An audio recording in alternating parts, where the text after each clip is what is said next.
Wara s-sejħa li xi ftit tal-ġimgħatilu mart il-Prim Ministru Dr. Lidja Bela għamlet biex tfal li jgħixu fid-djar residenzjali jiddisinjaw kartolina tal-miliet li sejbat il-Prim Ministru, ġew magħżula 4 xogħlijiet fost 66 pinġija.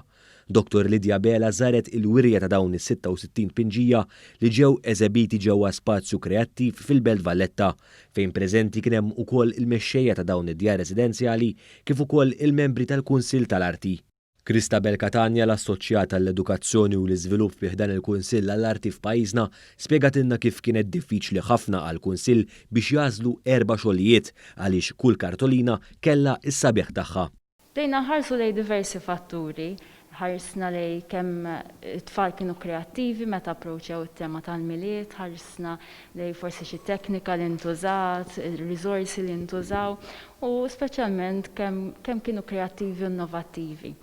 F'kummenti ma' din il-Kamra tal-Aħbarijiet, Marilyn Naġus, ir-rappreżentanta tad-djar residenzjali għat-tfal u żgħażagħ, spjegat kif l-inizjattiva ta' mart il-Prim Ministru Dr. Lidja Bela tat lil dan il-miliet xejra speċjali.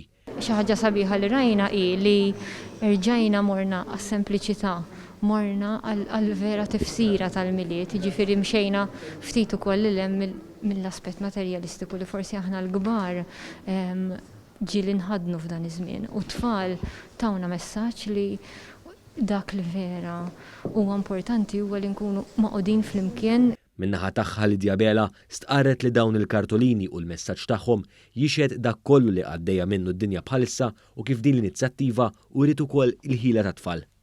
Din l-inizjattiva kienet suċċess, jiena nħares il-qudiem biex is-sena d-dieħla terġa' issir. Nirringrazzja minn qalbi lil mexxejja kollha tal-djar residenzjali, il-kull min ipparteċipa l-Spazju Kreattiv, il-Kunsill Marti tal-Arti, il-Kummissarju għat-Tfal u l-Fondazzjoni għall-Ħarsien tas-Servizzi Soċjali. Id-djar residenzjali minn fejn oriġinaw il-kartolini rebbieħa ħajkunu qed jingħataw stedina għal staġun ta' żigżajg kif ukoll materjal u lezzjonijiet tal-arti.